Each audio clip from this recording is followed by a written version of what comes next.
La mayoría está de acuerdo en que en el 14º año del reinado de Ajenatón, la encantadora Nefertiti, que había tenido un papel tan destacado en la nueva religión, dejó de aparecer como la primera esposa del faraón. En su lugar, nos encontramos un corregente, otro faraón gobernando junto a Ajenatón. Y existe una relación muy extraña entre estos dos reyes, muy cariñosa, muy íntima. Quizás Ajenatón había salido finalmente del armario, había descartado a Nefertiti y se había traído a su novio al trono. Muchos historiadores aceptaron la provocativa idea de una corregencia homosexual. Pensaron que el joven faraón era Esmenkhkare, un hermoso hijo político de Ajenatón. Entonces, algunos investigadores empezaron a notar la semejanza entre el joven y la propia Nefertiti. Ahora, después de observar los indicios durante los últimos 60 años, nos damos cuenta de que en realidad el nuevo faraón no era un hombre, sino que era Nefertiti, ascendida a la categoría de faraón. Y por lo tanto, la teoría de que Ajenatón fuera homosexual queda descartada. Otra hipótesis espectacular obsesionó a muchos estudiosos de la época amarniense, desafiando el concepto moderno de decencia humana. Se sabe que Ajenatón tuvo 6 hijas, y 2 de aquellas princesas tuvieron hijos propios. Entre sus títulos se encontraba el de esposas del rey, y eso dio pie a la especulación de que Ajenatón se habría casado con sus propias hijas con la esperanza de producir un heredero varón adecuado.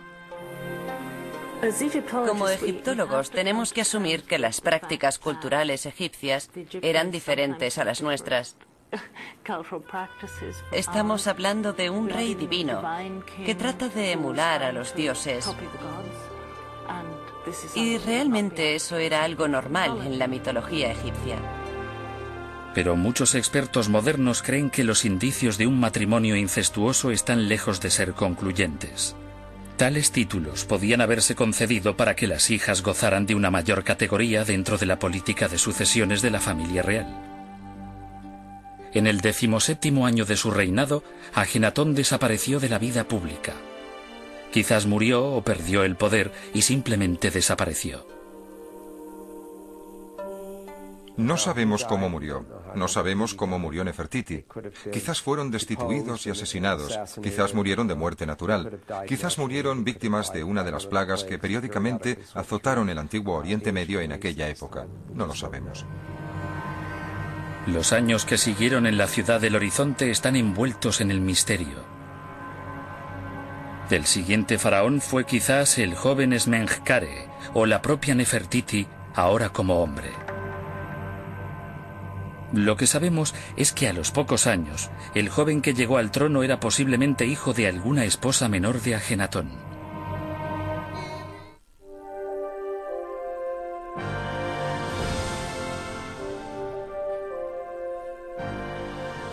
Hacia el año 1333 a.C., el recién coronado faraón, el joven Tutankamón, se enfrentó a la dura tarea de reconciliar a las facciones de su nación dividida.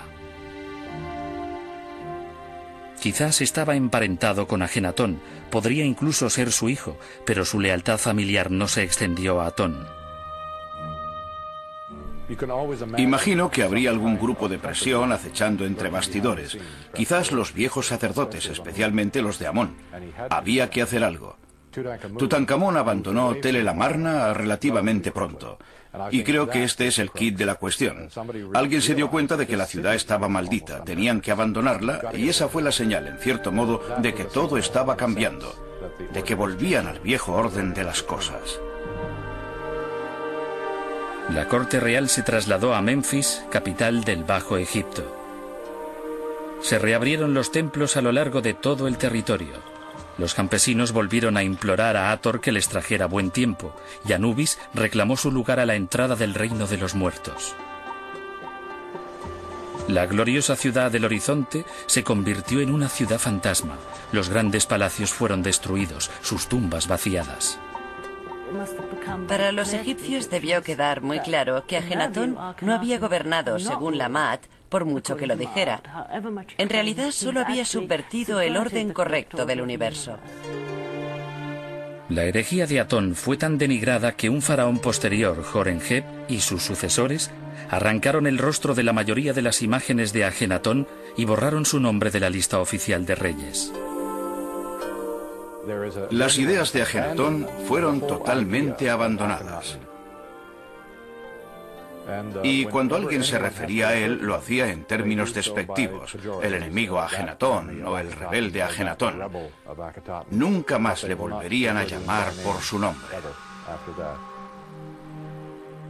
Los cambios revolucionarios de Ajenatón y de su dios desaparecerían con el tiempo bajo la arena del desierto.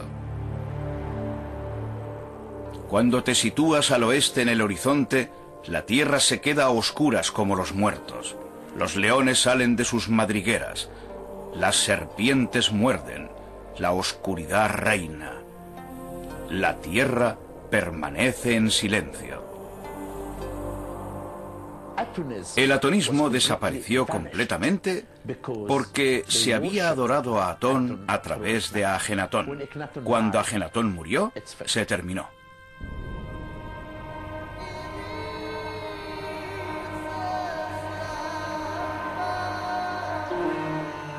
Pero ni con el paso del tiempo el legado del faraón iconoclasta ha querido desaparecer. En 1907, unos arqueólogos que excavaban en la antigua necrópolis situada a las afueras de Tebas descubrieron la entrada de una tumba hasta entonces desconocida. La pequeña cámara de su interior estaba llena de escombros, saqueada por los ladrones de tumbas durante alguna incursión lejana y olvidada. Pero los ladrones dejaron atrás la gran cripta funeraria de la madre de Ajenatón, la reina Tilli, y el ataúd llevaba el sello de la familia real de Tell el Amarna. Pero el nombre de su ocupante había sido arrancado o borrado. El cuerpo fue depositado en un ataúd, diseñado en realidad para un miembro femenino de la familia, seguramente una de las princesas, pero que se utilizó finalmente para un varón, bajo unas circunstancias que no acabamos de entender. Los arqueólogos esperaban que se tratara de Ajenatón, pero las pruebas realizadas posteriormente revelaron que la edad de la momia en el momento de morir era de unos 25 años, demasiado joven para ser el rey hereje. El ataúd no es más que otra pregunta sin respuesta en el enigma de este faraón. Creo que si Ajenatón hubiera presentado a Atón como el dios que contiene a todos los otros, y no como el único dios que excluye a todos los demás, hubiera tenido más éxito. Pero fue demasiado radical. Quizás nunca sabremos lo que ocurrió realmente en Tell el Amarna, pero quizás esta sea la esencia del atractivo de Ajenatón, porque se ha escrito más sobre su reinado que sobre cualquier otro faraón egipcio, incluido Tutankamón. Si observas la forma en que la gente ha interpretado a Ajenatón y sus creencias desde que fue descubierto en el siglo XIX, veo que ha sido utilizado como una especie de espejo en el que la gente refleja sus propios puntos de vista. Hoy en día, la gente tiende a comparar a Ajenatón con algunos de nuestros carismáticos líderes más recientes. No con un San Francisco de Asís, pero sí con el Ayatolá Jomeini, por ejemplo. Hoy, por supuesto, el monoteísmo ha triunfado en todo el mundo, así que sentimos una especie de simpatía por los primeros monoteístas. Y creo que esa es una de las razones por la que deseamos ver a Ajenatón como nosotros. Queremos ver en él a un prototipo de Jesucristo o algo así. Para mí, esa es la razón por la que es tan popular hoy en día y por la que su popularidad no se desvanece. Las ruinas de la ciudad de los sueños de Ajenatón se abrasan bajo un sol ardiente. Y aún así, año tras año, los visitantes regresan a este lugar hostil. Quizás perciben algo tristemente familiar entre estas piedras erosionadas por el viento, una historia agridulce sobre la belleza y el peligro de las nuevas ideas. Pues un pensamiento liberador nacido en un estallido de idealismo puede terminar reducido al polvo bajo las garras implacables de la represión. Esta es una verdad cuyo eco resuena una y otra vez en las crónicas de la humanidad siempre que vamos en busca de la historia.